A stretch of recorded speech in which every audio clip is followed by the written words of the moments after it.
Like, if I call you my brother, you know what it is. And breaking the code, I could be calm, cool, collective. If we start wilding, I'm changing the mode. All right, everybody, welcome back to the Harding Way. Got another installment of Conversation Corner, and this time got a person back from my childhood for you. But someone from Worcester, Mass. The starting point guard at Prairie View A&M this last season was First Team All-SWAC, a two-time SWAC Player of the Week, and a BoxToRow First Team All-American. Ladies and gentlemen, Tanahj Pettway is here. Tanahj, how are you doing? I'm doing great. How you doing? Doing good, doing good. I think you're like the first, maybe second person to ask me how I'm doing back. I ain't gonna lie. But nah, all jokes aside though, great to have you on the show. Happy to have you here. And for y'all, this is a man whose journey has really just been going up the ladder. He's been going up the ranks. And speaking of the ranks, like your basketball journey, we can get right into it here, has been one that's what you just, like I said, climbing up the ranks, going from like one to another. And like, what is the most important thing that this journey has taught you when, going from program to program? I would definitely say perseverance. Just remain humble. Your time's gonna come because you always got to be ready for the opportunity. And once the opportunity calls, you got to be ready to perform and show out. So I feel like just staying true to yourself and never doubting and just always trusting God's plan. God's plan. Love that. And then speaking of God's plan, you have entered the transfer portal in the world of NIL and that thing, it's the hottest thing on the block. But you entered the transfer portal. What made you choose to enter that portal? Just for more opportunity. Looking for like it's as simple as that. To be honest with you, it's just better opportunity. Always I think with the world of NIL, like it's fairly new. So I feel like to go out and experience that and gain something from that, I feel like I want to take full advantage of that and just branch out, to be honest. And technically Prairie View is one of the smaller schools in the D1, the mid-major as they call them. Is there any like struggles with trying to get NIL deals at a smaller school compared to one of those, Power Five big programs or? I feel like probably because the collective might not be as large as the other programs. So those who may come support or the people who, are behind the scenes in Prairie View might not have as much as these smaller schools do. But I feel like it also depends on location, because some smaller schools have a lot of money when it comes to NIL collective. So I feel like it really depends. So it's kind of like a slippery slope with that. So I don't know, it kind of depends, but as far as Prairie View, smaller school in a small town, Prairie View, Texas, right outside of Houston. So I mean, I feel like it's kind of tough to get a good collective going with that small of a town. Yeah. And speaking of Prairie View, we'll jump into that season. Like I said, first team All American by Box to Row. Like, what was that like when you received that honor? Honestly, the way I found out about it was just scrolling through Twitter. I didn't even know, like, I had no idea I was an All American. But the feeling was just surreal. It's just kind of just seeing all your hard work come to fruition. So it was a great feeling. I was smiling, called my father, my little brother, my brothers. Like I called everybody I know, like, hey, I'm an All American. But it was a great feeling. Definitely a core memory for me. Mm. And then, speaking of Prairie View, technically this is, been in the portal a couple of times as you've gone up. What made you go to Prairie View this past season?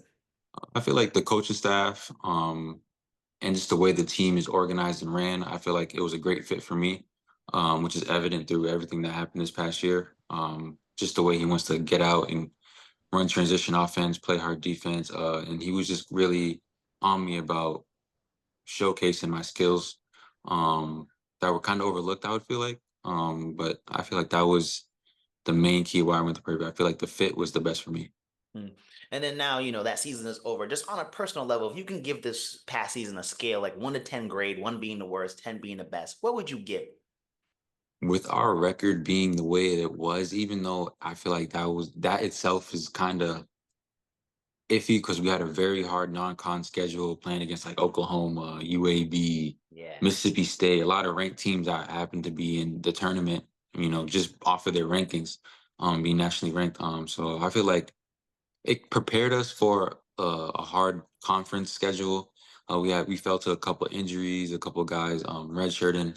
So it was challenging. So I feel like with the loss of it as a team and as a collective, I feel like I would rank it like a six just because of our record and we were losing. But overall experience, it was great. And then, speaking of experience, it's HBCU at Prairie View. As someone who goes to HBCU myself, what was that HBCU experience like for you? Gotta ask. I didn't even know it was a HBCU when I committed, to be honest. I really didn't. I thought it was just another Division I program. But once I got there, the HBCU experience is kind of just, it's overwhelming in like a good way. So like the support, being around like-minded people, people of your own culture, I feel like it's very different than a regular university or like a PWI. Like it's a very, very different feeling. It kind of feels like a sense of home. Mm. It's crazy sometimes, but it was nice. Yeah, and then speaking of like going to and adjusting, and like I said, this is a couple times you've gone from program to program. Is there any like trouble trying to adjust to a different program when you show up and getting used to like the offense and the culture and where you're at? I feel like that's always going to be a struggle, and it always depends on how fast you can adapt. Because going to different programs, you got different coaching staffs, a different way. They run things a different way. The teammates, you're gonna have different teammates all the time. So it's for me, I've been in the portal twice. It's a whole new team every time. I don't know these guys. Some of them I might know them, but it's run different every time. You got to just be able to learn on the fly and adapt as quick as possible to put yourself in the best position to be great. Yes. And as you're going from program to program, you're also going from university to university. So just I've heard educators ask me this. Does this affect your education at all when you're going from place to place, or does it not have any real effect? Um, yes and no. Because like say if I went to like a school, I got my degree, like my associates or bachelor's, and then I go to another school, I feel like it's helping because you get more degrees at the same Hmm. time. You get more degrees in different things. You get to choose. You don't have to stay on the same course. You could get a bachelor's degree in two different things. So I feel like it's maybe putting you ahead a little bit, Okay. or giving you a little advantage, because to go out in the real world and kind of decide what you really want to do, if basketball wasn't like if you weren't pursuing basketball or a sport after college, I feel like it puts you at an advantage in a way to kind of maneuver what alleyway you want to go through. Mm. And then the world of NIL, the biggest thing on the blocks. Like, what has been your personal experience with NIL, and like, how's it affected your playing career at all, if it has? I don't really look at it as like affecting me because I feel like if you look at it from like a money NIL standpoint, you kind of get distracted from the main goal, which is to perform and Mm. put yourself at the highest level. Because once you reach the highest level, that's going to come regardless. So I feel like for myself, I don't really look at NIL as like, oh, I need to have this amount of good games or perform at this level to get that. Because at the end of the day, if I keep putting that work in and I do perform at this level, that's a guarantee.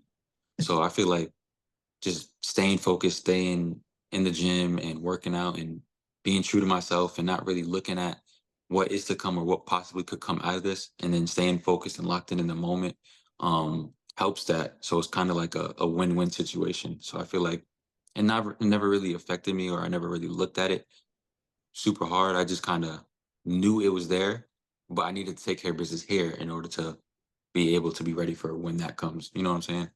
Yeah, I get you. And then too, you're still a college student. So the other question when it comes to this world NIL, does it affect your financial aid at all? That's a personal one I've just always wondered. Because financial aid, it be rough no matter where you at. So I just had to know, like, does the NIL even affect that at all? Or No, it don't. It don't. okay, I had to ask that because hey, but but then speaking on your journey, we'll go little farther back in time to when you were coming out of high school. So like, how was that adjusting from that like prep level to like the JUCO level when you went there? Okay, so my high school was a college prep, not Mm-hmm. only educationally but basketball wise. You played in the knapsack. I played in the double A, I believe, with McDuffie Mm-hmm. School. So we had teams like Kimball Union, Worcester Academy. There's a few others. But it prepares you because I played with my team. I played with, my best friends, people like James Booknight, Ishmael Massoud, Chad Venning, Richie Springs, Frank Kopechna. And a lot of these guys played at the higher level in Division I. And I feel like it prepares you for that level because you're going to be playing against the same caliber of people, just at a different level, a collegiate level. So it wasn't much of a jump. It was just, I feel like my high school really did a very good job preparing me well for the collegiate level. And then just overall, when you get to that collegiate level, the JUCO experience, what was that JUCO experience like for you? So yeah, coming out of high school, I didn't have many options. I felt like I was overlooked and kind of just like the underdog, which allowed me to have a chip on my shoulder. So I went to JUCO. And for people who don't know Juco basketball, you don't really have a lot of resources. You don't have a lot of materials to really, like they would have at a Division 1 or even some Division 2s. So you kind of just have to go in that gym and just grind or go outside, go for a jog, do the things that people aren't willing to normally do or don't want to do. And you have to really, it's a really hard mental grasp. I feel like if you're not mentally tough, it's not for everybody. A lot of people say JUCO is not meant for everybody, and I really do believe that after going through those years with it.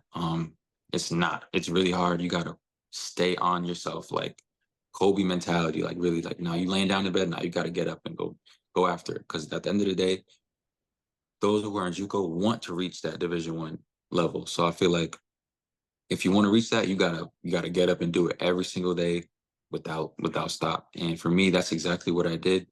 And I always wanted to leave my imprint wherever I went. So I felt like with that motivation and chip on my shoulder, I just had to do that. And that's exactly what I did. And you speak of motivation, having a chip on your shoulder. Like, how did you stay motivated and keep that chip on your shoulder through all the tough times? Like you said, getting up for a run and doing the things that people wouldn't want to do. I have a great support system. My father, my family back home. It all started when I was young. I feel like the work that we always put in every day, the traveling, the waking up at 5 a.m., 4 a.m., 6 a.m.s every day.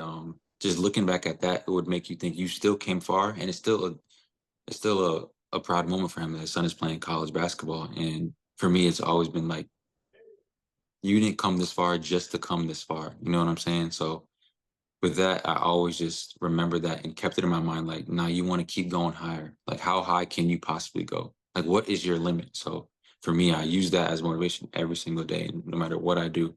And it just progresses from there. And I just keep that chip on my shoulder and motivation. And you mentioned your dad a couple of times. I'm obviously familiar with Sir Kevin Pettway. But so how much of time do you guys call it? Like, does he give you advice all the time? And how much do you guys stay in touch during this journey? I feel like a part of maturing is not trying to be so much in touch with your parents when it comes to like sports, because a lot of times it could be overbearing. And he, for me, maybe when I was younger, it was a little overbearing, but now that I'm older, I understood what he was really doing and trying to just, he wanted the best for me. But like during this whole journey, I wouldn't say like we talked every day. I would say like maybe two, 3 times a week. We don't really talk as much, like, especially in the season, especially now that I'm older and I'm kind of like a vet in collegiate basketball. But we talk here and there, and he kind of dissects my game still, says, "Oh, you should have did this better," or "I feel like you guys could have did this." But having someone like that on your side definitely helps, that you could just call and who knows the game, who's been through it, and who's been with you since for as long as you can remember. And I feel like without him, it probably wouldn't have happened. Mm. And then, of course, the little brother, the one I played with, Talon Pettway. I got to ask you, how much advice are you giving Talon as he's basically next up in doing this journey, as he's in the high school prep level right now?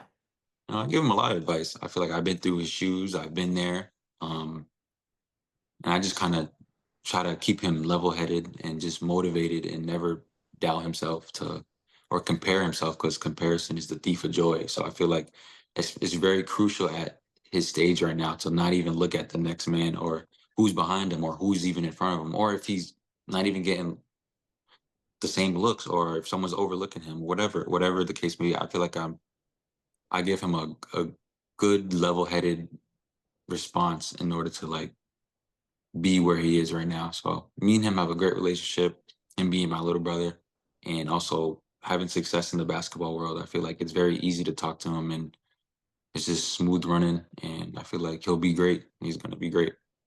Mhm. And then, we're going to go back to your journey. After the JUCO, you go to the Stony Brook. Like, how was that at that first time being at the D1 level and you've made it? Like, what was that like, take through the emotions of that when you get there. I want to say you're like if your dad brings home McDonald's and you don't ask, like, or if you're driving by McDonald's and your dad's like, "Oh, you want McDonald's?" Like, it's one of those like happy, joyous moments. Like, as soon as you get on campus, you just want to do everything. Like, you want to go to the gym and have this. Oh, I want to work out for 8 hours. Like, it's just exciting because you work all this time to be able to say, "I'm a Division 1 athlete," and then finally you make it, and it's like it's like surreal. Like it's just, yes, I finally did it. But at the same time, you still got to remain like, okay, what am I gonna do to stay here? Mm. Because with the transfer portal and with everything, I feel like if you don't perform, it's next man up, and if you don't showcase your talents, it's next man up. So at the same time, it puts a little bit of pressure on you. Like, okay, I'm here, but how do I stay here? But for me, I was excited. I was ready to go. I was just ready to just take it by the horns. And then what was your favorite memory? Because that's like the first one, the first college you were at. Like, what was your favorite memory when playing there? We played on CBS against Drexel. Mm. And I hit a fadeaway jumper to put us up one, and we ended up winning, I think, that game. Yeah, by one. I think I Game sealed winner. the game with that right there. Yeah. Okay, game winner. I like that. I like that. And then, you had your senior night there because, as we're in Prairie View, you're in the grad stage now. But like, what was like having a senior night on the D1 college level? It's great. It just feels like all of it was meant to be. Like it was a hard journey, but it came down to just a happy moment. Like you came this far, and now it's time to look at the next step. Like what's next for you? Mm. And then, after the Stony Brook stage, we go to New Mexico State. So when you hit that portal, what made you go to New Mexico State? That was a little bit of a challenging thing because I transferred mid-season. Mm. So a lot happened in between then. But I chose New Mexico State because I feel like it was a great school. Their crowd, fans are amazing. The Aggies, I feel like their winning program. Coach Hooten was a great impact on that one. I just feel like it was just a great overall fit again for me, and I just loved everything about the school. Mm. And then, back in more the current day, as I said, we're in the portal right now. What do you think you bring to a team in one of those bigger schools or anybody looking for you right now in that portal? Uh, Grit, mature, uh, definitely a leader. As far as like things off, like on the basketball court, but like intangibles, just character. I feel like I bring hard work. So every day you're gonna be everyday. I'm gonna be an everyday guy. And as far as like on the court and producing, I feel like I could score the ball really well. I could defend anybody at any position. I feel like, and just someone that's gonna show up and be a winner and be a team guy for sure. And then for you, of course, you're looking to pick a program. What are you looking for in this next program that you go to? I would say a winning program for sure. Someone that just or somewhere that's gonna treat me like family, and where the fans are great. And just where I feel like I can finish my last career off with a bang and make the tournament and make a run for it. Mm. And you speaking like your career, last year coming to an end here. How do you want your college career to be remembered by those watching? He beat the odds. He beat the odds. Everything that was stood against him or in his way, he overcame, and he made it through all the trials and tribulations. And that kid has heart. Mm. And then, we got some fun questions here on the end of this interview. First one I always like to ask people, give me a Mount Rushmore. Let's say top 4 favorite teammates. Give some shout outs. I don't know if I could do that one. I don't know if I could do that one. I have a lot of teammates. I'm gonna do it like this. I'm gonna do one from every team. Okay.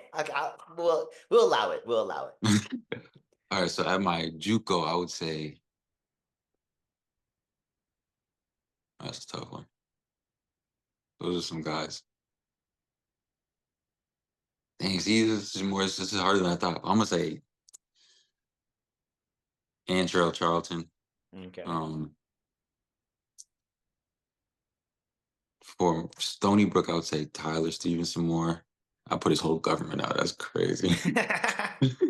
That's the New Mexico State, I would say Femi. And then here at Prairie View, I'm gonna put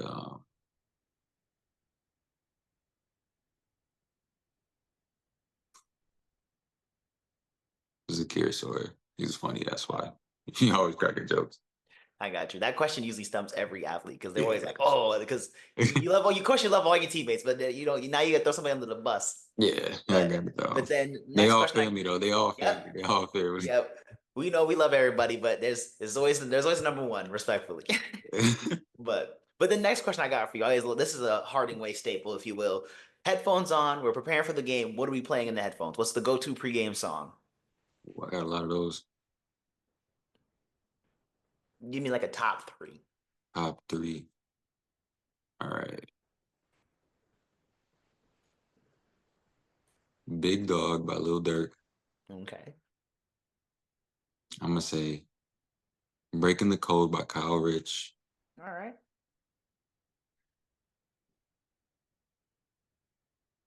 Mm, Many Men by 50 Cent. Oh, well, that's a twist. I didn't see that one coming. I ain't Yeah, gonna lie to you. That was yeah, okay. that's And then it. final question before I ask it once again, Tanahj, thank you for coming on. Appreciate you, of course. But last question for you: who inspires you? Inspires me. Inspires me what way? Okay, we'll go one on the court inspiration and one like off the court, like in life inspiration. We'll do it like that. All right, on the court, I'm gonna say just my family, or if it was a specific individual, I'll say my little brother. He always looked up to me. We worked out together since came out the womb. So we're always pushing each other, and I want to be able to make him proud, Mhm. and be that older brother that said, "Oh, my brother did it, so I know I can do it." Um, let's just say off the court, I would just say where I come from. Um, Being a Worcester native, you know how hard and challenging it is, in the inner city with people that give up on their dreams or even made it and then they messed up. They come back or fall into the gangs and the drugs and the alcohol and whatever else comes within the inner city. I feel like just the environment that me and you and I come from, it's challenging to make out of, and it's kind of like a dark cloud, but there's Mhm. some rays of sunshine that people can bring out, and I feel like I can be one of those rays of sunshine for my city. So I feel like that's always going to be a motivation for me. Well, I'll tell you, you're representing the 508 proudly, my guy. Once again, Tanaj, thank you for coming on the show. Ladies and gentlemen, this is Conversation Corner by the Harding Way. If you like what you see, feel free to subscribe, hit those bells and wings and things down below. As I like to say, anyway, the Harding Way, y'all. Peace.